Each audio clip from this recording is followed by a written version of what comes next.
क्या साइंस कभी ऐसी भी कोई चीज बना सकती है जिसकी मदद से आदमी दिखाई ही न दे?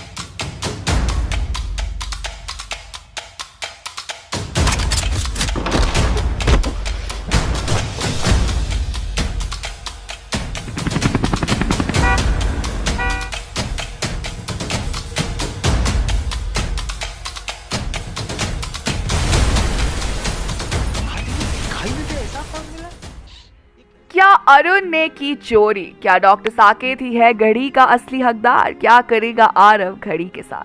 हेलो दोस्तों, मैं हूं स्प्रिया, मैं हूं आज के लिए आपकी होस्ट और दोस्त। और आज खबर लेकर आई हूं फिल्म मिस्टर इंडिया 2 के बारे में। अब तक आपने देखा कि कैसे रवि और अरुण उस इनविजिबल मैन को पकड़ने में कामयाब होते हैं। आरव अरुण को घड़ी वापस कर देता है, पर फिर हम देखते हैं कि आरव अपने घर पहुंचने पर अपनी जेब से एक घड़ी निकालता है, पर उसने तो घड़ी वापस कर दी थी अरुण को। तो फिर ये घड़ी वापस कैसे आई? अब आगे की कहानी। अरुण और रवि डिसाइड करते हैं कि वो अब इस घड़ी को एक सेफ जगह रखेंगे। रवि अरुण को कहता है कि उन्हें ये बैंक के लॉकर में रखवा देनी चाहिए। अरुण भी उसकी बात से एग्री करता है, पर तभी वहां डॉक्टर साकेत आ जाता है और रवि और अरुण को वही रोक देता है। डॉक्टर साकेत कहता है कि पुलिस होते हुए भी रवि अरुण की हेल्प कैसे कर सकता है, जिस पर अरुण और रवि दोनों हैरान हो जाते हैं। और डॉक्टर साकेत से अरुण कहता है, ये क्या बोल रहे हो रवि, मैं हेल्प क्यों नहीं कर सकता?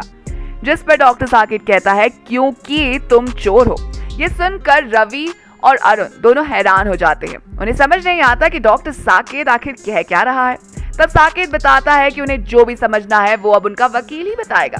तब एक वकील की यूनिफॉर्म में पहने एक इंसान साकेत के पीछे से आता है और रवि को एक नोटिस पेपर देते हुए कहता है कि डॉक्टर साकेत ने उस पर FIR की है, डॉक्टर साकेत के लैब से घड़ी चुराने के जुर्म में। जिस पर अरुण बताता है कि वो घड़ी असल में उसकी ही है जो उसने वहां छुपाई थी।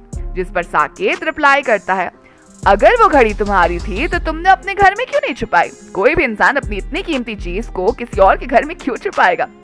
असल में ये घड़ी मेरी है और मेरे पापा की है, जिसे तुम दोनों ने दिन दहाड़े मुझे गन पॉइंट पर रख कर मेरे घर से चुराई है।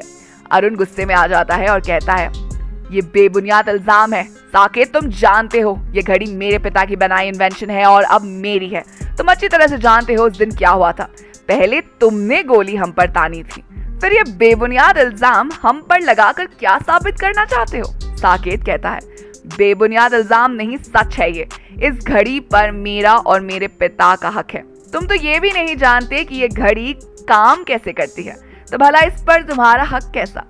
ये घड़ी इसके असली हकदार को मिलनी चाहिए, यानी कि इसलिए असली कदरदान जिसको इसकी अहमियत और इसके बारे में पता हो, ना कि उसे जो इसे किसी घर के नीचे दबा के भूल जाए। रवि बताता है कि उन्हें अब ये घड़ी पुलिस में देनी ही पड़ेगी और अदालत का फैसला आने तक ये घड़ी पुलिस हिरासत में होगी। इस बारे में वो कुछ नहीं कर सकते क्योंकि उनके पास घड़ी का फॉर्मूला और उस दिन की CCTV फुटेज भी है। कुछ सोचने के बाद अरुण वो घड़ी पुलिस को सौंपने को तैयार हो जाता है।